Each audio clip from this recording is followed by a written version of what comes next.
Hi and welcome back to Buddy Saga. Today a man loses everything, his wife, his kids, his money, but what he finds at the end is worth more than all of it. Well, here we go. The scream came from inside the freezer. I was standing in my own garage, the garage that wasn't mine anymore, at 9:47 p.m. on a Thursday night in October. The divorce had been finalized 3 weeks ago. Brooke got the house. I got a studio apartment and every other weekend with my daughter. "Pick up your stuff by Friday," Brooke had texted that morning. "I'm throwing out whatever's left." So I came Thursday night. Didn't tell her. Didn't think I needed to. My belongings were in the garage, boxed and waiting. I'd grab them and go. Simple. The garage door was open when I pulled up, light spilling onto the driveway. Brooke's car wasn't there, but her mother's Buick was parked on the street. Dolores, my former mother-in-law. The woman who had smiled at our wedding and spent the next 14 years making sure I knew I wasn't good enough for her daughter. I didn't think much of it. Dolores often watched Iris when Brooke worked late. I'd grab my boxes, maybe wave hello and leave. Then I heard it, a muffled scream, high-pitched, terrified, coming from the chest freezer against the back wall. For a moment, I couldn't process what I was hearing. The freezer was old, a hulking white unit we'd bought at a garage sale years ago. We kept frozen meat in it, bulk items from Costco, the overflow from our regular refrigerator. Another scream, pounding from inside. "Daddy! Daddy, help!" Iris. My 7-year-old daughter was inside the freezer. I crossed the garage in 3 steps, grabbed the handle. It was latched, but not locked. Just a simple latch that a child couldn't reach from the inside. I ripped it open. The cold hit me first. A wave of frozen air, thick with frost. Then I saw her. Iris was curled in the fetal position, wedged between bags of frozen vegetables and a bulk package of chicken breasts. Her lips were blue. Her skin was pale, almost gray. She was shaking so violently her teeth were chattering, making a sound like castanets. "Daddy!" Grabbed her, pulled her out. She weighed nothing, 43 pounds of frozen, trembling child. Her pajamas were thin, cotton, completely inadequate for the 31-degree interior of that freezer.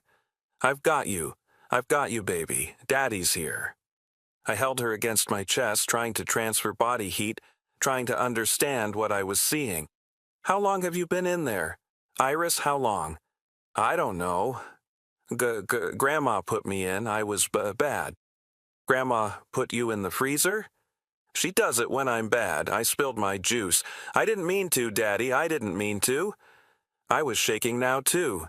Not from cold, from rage. Dolores had put my daughter in a freezer. As punishment. For spilling juice. Where is Grandma now? Inside, watching TV. She said I had to stay until I learned my lesson. I carried Iris toward my truck. Needed to get her warm. Needed to call 911. Needed to... "Daddy, wait!" Iris was looking back at the garage. It's something I hadn't noticed before. A second freezer, smaller than the first. Against the opposite wall, half hidden behind a stack of moving boxes. It was unplugged and locked. A heavy padlock through the latch, the kind you'd use to secure a storage unit. "Daddy, don't open that one," I stopped. "What?" "Don't open it, please." "Iris, what's in there?" She buried her face in my shoulder. Her voice dropped to a whisper. "Grandma says it's where the bad ones go. The ones who don't come back. The bad ones who don't come back." I looked at that padlock, at the frost creeping around the edges of the lid even though the freezer wasn't plugged in. At the smell I suddenly noticed, faint, chemical, wrong. "Iris, I need to put you in the truck. I need you to stay there and keep the heater on. Can you do that for me? Don't leave me, Daddy. I'll be right outside, I promise. I just need to check something." I carried her to my truck, started the engine, cranked the heat to maximum, wrapped her in the emergency blanket I kept in the back seat. "Lock the doors, baby. Don't open them for anyone except me or a police officer, understand?" She nodded, teeth still chattering. I called 911 as I walked back to the garage. 911, what's your emergency?" "I need police and an ambulance at 847 Maple Creek Drive. My daughter was locked in a freezer by her grandmother. She's hypothermic. And there's something else. Another freezer. Locked. I think there might be someone inside. Sir, did you say someone is locked in a freezer? I don't know. Maybe. There's a padlock on it. My daughter said it's where the bad ones go, the ones who don't come back. Silence on the line. Sir, do not open that freezer. Police and emergency services are on the way. Do not touch anything. I have to know. Sir, I hung up. The padlock was industrial grade. Heavy. I wouldn't be able to break it with my hands, but there was a crowbar in one of my boxes. I'd used it during our last move, prying. Up carpet tacks in the old house. I found it in the third box I opened. 18 inches of solid steel. The padlock didn't stand a chance. 1 hit. 2. The latch bent. 3. It snapped. I stood there for a moment, crowbar in hand, heart pounding. The bad ones who don't come back. I lifted the lid. The smell hit me first. Not rot. Something had prevented that. Chemical. Preservative. Like formaldehyde mixed with something else, something organic and wrong. Then I saw what was inside. A body. Small. Child-sized. Wrapped in plastic sheeting, the kind painters use to cover furniture. Through the clouded plastic, I could see a face. A boy's face. Eyes closed. Skin waxy. Perfectly preserved, like something in a museum exhibit. He had been there for a very, very long time. The police arrived in 7 minutes. I was sitting on the garage floor when they found me. Couldn't stand, couldn't move, couldn't stop staring at that freezer, at what was inside. My daughter was screaming in the truck, pounding on the windows, calling for me. An EMT was trying to get her to open the door. Sir, I need you to step outside. A uniformed officer. Young, mid-20s, with the look of someone who had just seen something they would never forget. I pointed at the freezer. There's a body, a child, in the freezer. We know, sir. We've called detectives. I need you to come with me. I let him lead me out of the garage. The night air felt wrong. Too warm, too normal. Red and blue lights painted the houses on Maple Creek Drive. Neighbors were emerging, confused, alarmed. The EMTs had gotten Iris out of the truck. She was wrapped in thermal blankets, an oxygen mask over her face. When she saw me, she reached out. "Daddy!" I went to her, held her hand as they loaded her into the ambulance. "I'm going with her." "Sir, we need to ask you some questions." "I'm going with my daughter. You can ask questions at the hospital." The officer looked like he wanted to argue. Then he looked at Iris. 7 years old, lips still blue, trembling under a pile of blankets, and stepped aside. I climbed into the ambulance. The doors closed, and as we pulled away, I saw Dolores Vance standing in the front doorway of the house, watching. Her face showed nothing. No shock, no guilt, no fear, just nothing, like a mask with no one behind it. Iris's core body temperature was 91.2 degrees when we reached the hospital. Normal is 98.6. Below 95 is hypothermia. Below 90 is severe hypothermia, potentially fatal. My daughter had been minutes away from dying. The doctors warmed her slowly. Too fast could cause cardiac arrest, they explained. Heated blankets, warm IV fluids, careful monitoring. It took 4 hours before her temperature stabilized. I sat beside her bed the entire time. "Mr. Crane?" A detective appeared in the doorway. 50s, gray hair, tired eyes that had seen too much. "Detective Roland Vickers, I know this is a difficult time, but I need to ask you some questions. Is my daughter going to be okay? Doctors say she'll make a full recovery. She's lucky you found her when you did." Lucky? I had almost waited until Friday. Almost let Brooke throw out my stuff rather than deal with the awkwardness of seeing her. If I had waited one more day, my daughter would be dead. "The freezer," I said, "the second one. What was in it?" Detective Vickers pulled up a chair, sat down heavily. "We're still processing the scene, but I can tell you that we found human remains. A male child, approximately 8 to 10 years old. Based on preliminary examination, the body has been there for a very long time. Decades, possibly. Decades. We'll know more after the autopsy. But, Mr. Crane, I need to ask you, did you have any knowledge of this freezer or its contents? No. God, no. We bought the house in 2018. Brooke got it in the divorce. That freezer wasn't there when I moved out 6 months ago. When did you move out? March 15th. And you haven't been back since? I picked up Iris for visitations, but I never came inside. Brooke wouldn't let me. She'd bring Iris out to the car. Did you ever meet Mrs. Vance's son? I blinked. What? Dolores Vance had 2 children, your ex-wife Brooke and an older brother named Timothy. Timothy Vance. No. Brooke told me her brother died when she was young. Some kind of accident. She never wanted to talk about it. Detective Vickers was quiet for a moment. Timothy Vance was reported missing in August 1992. He was 9 years old. The family claimed he ran away from home. His body was never found. The room tilted. You think, the body in the freezer?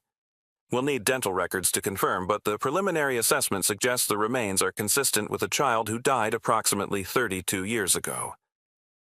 32 years.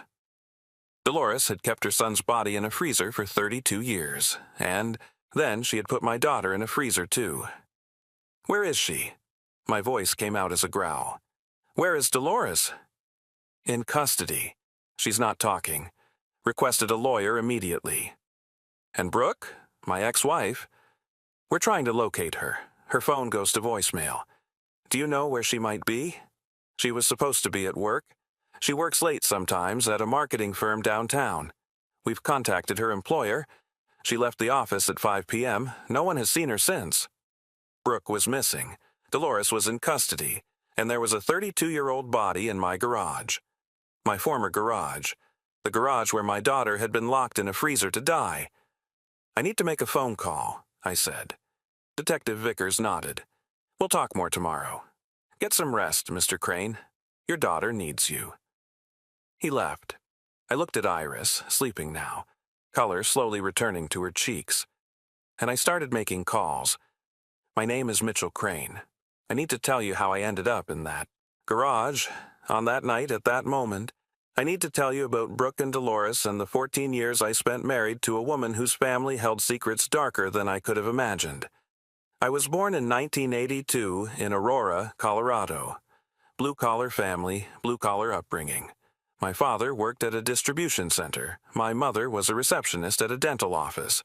Nothing special, but stable, loving. I met Brooke Vance in 2008 at a friend's birthday party.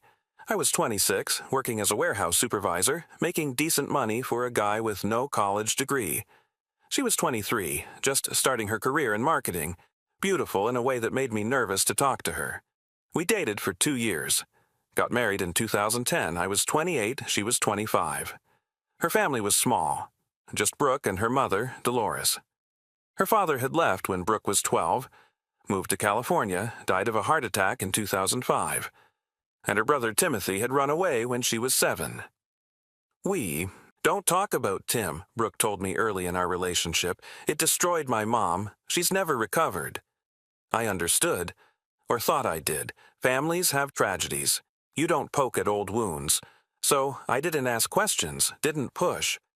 Let that part of her history remain closed. Dolores was strange from the beginning, cold, controlling.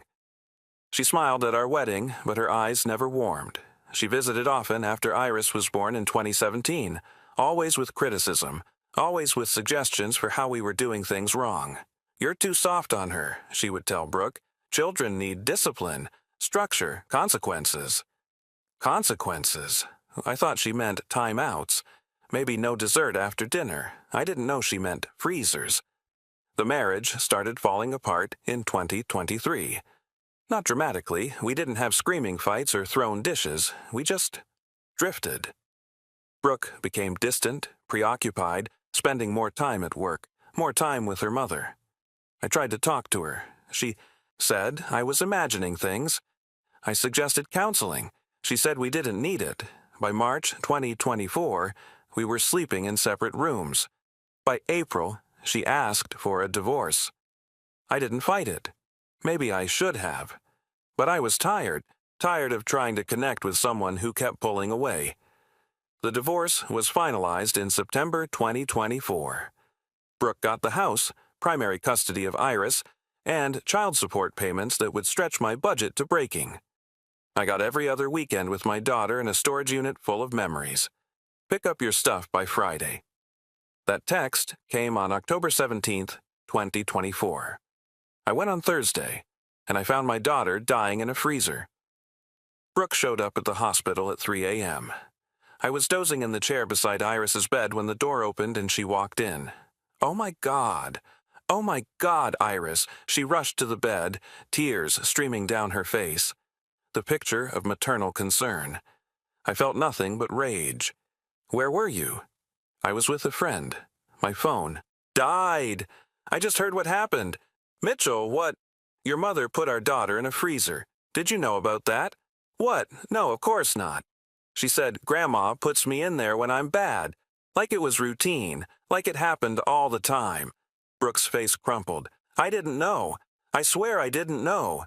You left our daughter with that woman alone while you went out with friends. Mom watches her all the time. She's always been what, Brooke? Cruel, controlling, abusive? She's strict. That's different. She locked a 7-year-old in a freezer for spilling juice. That's not strict. That's torture. Brooke was sobbing now. I didn't care. There's something else. Did the police tell you? Tell me what? They found a body in another freezer in the garage. Brooke went still. The sobbing stopped. What? A child's body. Preserved. They think it might be Timothy. Her face did something strange then. Collapsed inward, like a building imploding. That's not possible. The police think it is. They're running tests now. Tim ran away. He ran away when I was 7. Mom said, What did your mother say, Brooke? What exactly did she tell you happened to your brother? Brooke's mouth opened, closed, opened again.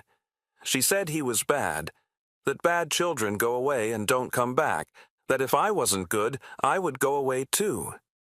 The bad ones who don't come back? The same words Iris had used. Brooke, did your mother ever punish you by putting you in a confined space? A closet? A box? Anything like that? Silence. Brooke. The cellar, she whispered. When I was little, if I was bad, she would put me in the cellar, in the dark, sometimes for hours. Did she ever put you in a freezer? No, we didn't have a chest freezer when I was young, just a regular refrigerator. I stared at my ex-wife. This woman I had been married to for 14 years. This woman I had built a life with, had a child with. I had never known her at all. The police are going to want to talk to you. I know. You need to tell them everything, about the cellar, about how your mother disciplined you, everything. I can't. Our daughter almost died tonight, Brooke. And there's a dead child in your garage who might be your brother. You don't get to protect your mother anymore. Brooke looked at Iris, at our daughter, sleeping peacefully now. Color back in her cheeks. Something shifted in her expression. Okay, she said quietly. I'll tell them everything. The body in the freezer was Timothy Vance. Dental records confirmed it 3 days later. The 9-year-old boy who ran away in August 1992 had been dead the entire time. Cause of death: blunt force trauma to the head. The medical examiner estimated he had been killed within hours of his reported disappearance. Dolores had reported him missing, played the grieving mother, accepted sympathy and casseroles from neighbors, and the whole time, her son's body was in a freezer in her basement. When she sold her old house in 2019, she had the freezer transported to Brooke's garage, claiming it contained a family heirloom she couldn't part with. Brooke swore she never looked inside, never questioned why her mother needed to keep an unplugged, padlocked freezer in her daughter's garage. Maybe she was telling the truth. Maybe she had spent so many years not asking questions that the habit was unbreakable. Either way, it didn't matter. My daughter had almost died. Her grandmother had tried to kill her the same way she had killed her own son 32 years earlier. Dolores Vance was charged with first-degree murder in the death of Timothy Vance. attempted murder in the case of Iris Crane, child abuse, false imprisonment, and obstruction of justice for the decades of lies about her son's disappearance. She never confessed, never explained, never showed a moment of remorse. Her court-appointed psychiatrist diagnosed her with severe antisocial personality disorder, a complete lack of empathy, an inability to see other people, even her own children, as fully human. In her mind, children are objects to be controlled. The psychiatrist testified at her competency hearing. When they fail to meet her standards, they become defective, disposable. The freezer was her way of dealing with defective objects. Defective objects.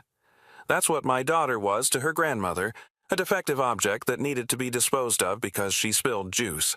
The trial lasted 2 weeks. The jury deliberated for 4 hours, guilty on all counts. The judge sentenced her to life in prison without the possibility of parole. She was 63 years old. She would die behind bars. It wasn't enough. Nothing would ever be enough. But it was something. Brooke lost custody, not because she was directly involved. The investigation found no evidence that she knew about the abuse or the body, but she had left Iris in Dolores's care repeatedly, despite warning signs she should have recognized. Iris had been having nightmares for months, wetting the bed, becoming anxious and withdrawn whenever Grandma came to visit. Brooke had dismissed it as normal childhood behavior. The family court judge did not agree. The respondent failed in her fundamental duty to protect her child, the judge said at the custody hearing. While there is no evidence of direct complicity in the abuse, her willful blindness to the warning signs constitutes negligence. Full custody was awarded to me. Brooke got supervised visitation, 2 hours a week in a monitored facility with a social worker present. She cried when the ruling was read. I felt nothing. We moved to Westminster, a small house on a quiet street, 2 bedrooms, 1 bathroom, a backyard with a swing set that I built myself over a long weekend. No garage. I couldn't look at garages anymore. Iris started therapy 3 days after leaving the hospital. A child psychologist named Dr. Amara Okonkwo, who specialized in trauma. They met twice a week at first, then weekly as Iris stabilized. The nightmares were bad in the beginning. She would wake up screaming, convinced she was back in the freezer, convinced she was going to die. I would hold her until she calmed down, remind her that she was safe, that Grandma was in jail, that I would never, ever let anyone hurt her again. Promise, Daddy? Promise, baby. The nightmares faded over time. Not completely. They still come sometimes, especially when she's stressed. But they're less frequent now, less intense. Dr. Okonkwo says she's resilient, that children have an incredible capacity to heal when they feel safe and loved. I'm trying to make her feel both. The investigation into Timothy's death revealed more than anyone expected. Dolores had been abusing her children for years before Timothy died.